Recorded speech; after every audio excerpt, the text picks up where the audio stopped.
કોડીનારથી સત્તા માટે જરૂરી બહુમતીને લઈ અને ભાજપ કોંગ્રેસ વચ્ચે રસ્સાકસી અત્યારે જોવા મળી રહી છે। કોંગ્રેસને 12, ભાજપને 11 અને અપક્ષને 1 બેઠક મળતા અત્યારે રસ્સાકસી જોવા મળી રહી છે। કોંગ્રેસના તમામ 12 સભ્યોને અજ્ઞાત સ્થળે ખસેડ્યાની પણ ચર્ચા છે।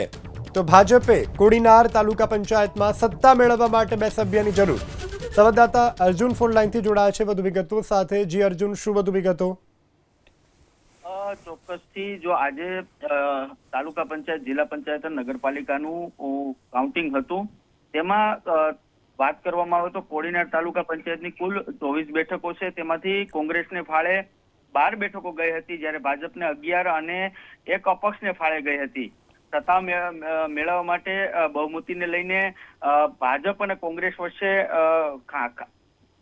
રસાકસી જોવા મળી હતી, જેમાં ભાજપને બહુમતી માટે કુલ 2 સભ્યોની જરૂર હોવાથી એક તરફ જ્યારે કોંગ્રેસના સભ્યો ન તૂટે તેને લઈને કોંગ્રેસે જે છૂટાયેલા 12 સભ્યો છે તેને અજ્ઞાત સ્થળે અત્યારે ખસેડવામાં આવ્યા છે, તેવું હાલ ચર્ચાઈ રહ્યું છે।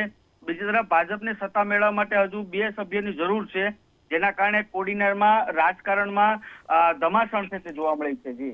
જી અર્જુન, સમગ્ર જાણકારી બદલ આભાર। તો હાલ કોડીનારમાં આ પ્રકારની પરિસ્થિતિ, જે ચૂંટાયેલા ઉમેદવારો છે તેમને હાલ કોંગ્રેસ દ્વારા અજ્ઞાત સ્થળ પર ખસેડવામાં આવ્યા છે।